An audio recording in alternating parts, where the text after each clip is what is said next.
We are living in uncertain times.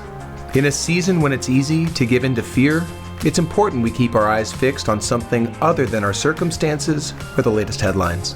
What we need in this time is perspective.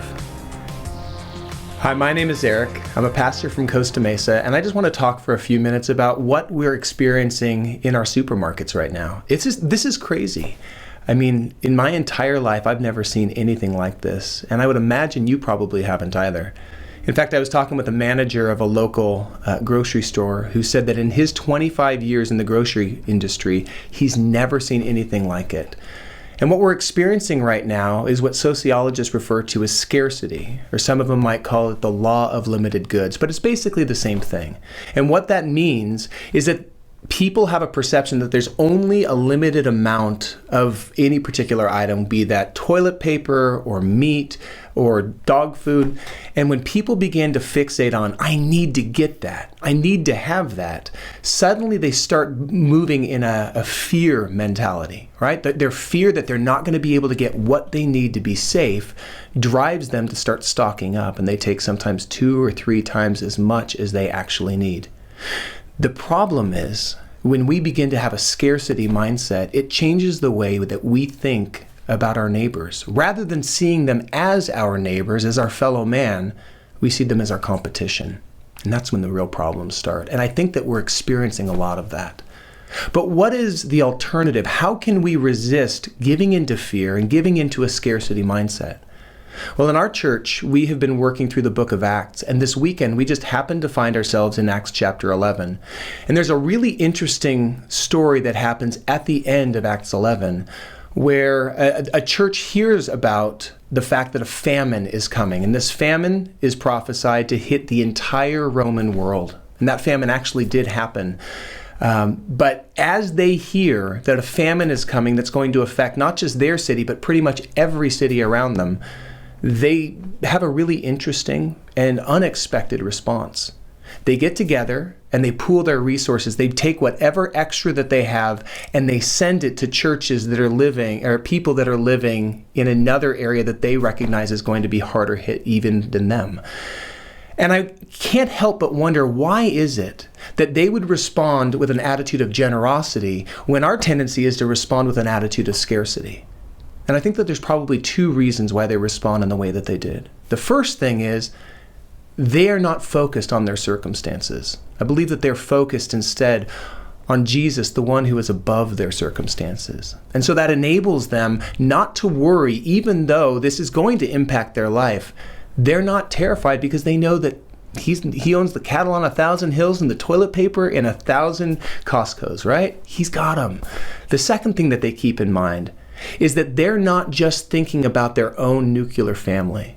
They're actually more focused on the fact that everybody is part of their family, and they have a responsibility not just to the people living in their home, but to others as well.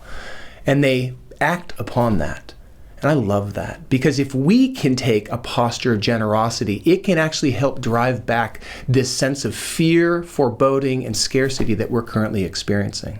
And so that's why the church in Costa Mesa, multiple churches coming together saying, how can we respond with generosity in a season of scarcity?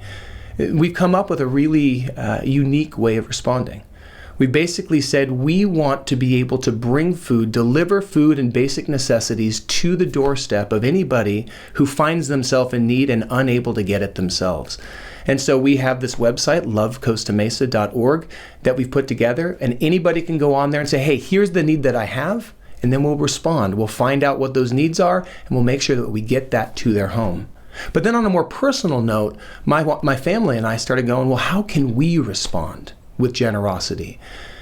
And we realized that this is a really unique opportunity to love our neighbor well, to love them really as ourselves. And so we wrote a letter to our neighbors, and in it, the gist of it was basically, hey, my name is Eric, I'm your neighbor, I live right down the street, and although there are no cases of the coronavirus yet in Costa Mesa, we recognize it's probably coming, and we just want you to know that we're praying for you, and we're willing to help. If you have a need, if you run out of toilet paper, if you need some food, we've got some and we're happy to share.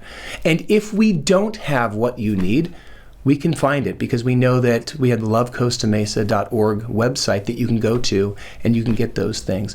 But please let us know how we can help and know that we're praying for you. And so my son and I went door to door and we canvassed our neighborhood with it. And here's what gives me hope. By the time that we got home, I already had a voicemail in my phone from a woman who lives at the end of my street. She's 90 years old, and she was calling not to tell me she had a need, but rather to say, hey, I just want to thank you for your letter. And I want you to know that I'm 90, but I'm okay. I don't have any needs, but I'm willing to help as well. And although I'm 90, if anybody needs somebody to babysit, I'm in. And I was absolutely floored by her response. Because there is this sense of fear is contagious, but generosity is contagious as well. And I loved that she was willing to serve, even though she's in that demographic where I'm thinking, no, please, just stay home. We're all right. So I would encourage you in this season, don't fear. Don't give in to fear. Keep your eyes fixed on Jesus. He's got us. And look for opportunities to be generous. Have a wonderful day. Thank you for joining us for Perspective. We are a group of pastors and community leaders from Orange County who are pulling together to provide a fresh take on the crisis unfolding around us. We invite you to join us each morning for a new perspective on this ongoing pandemic.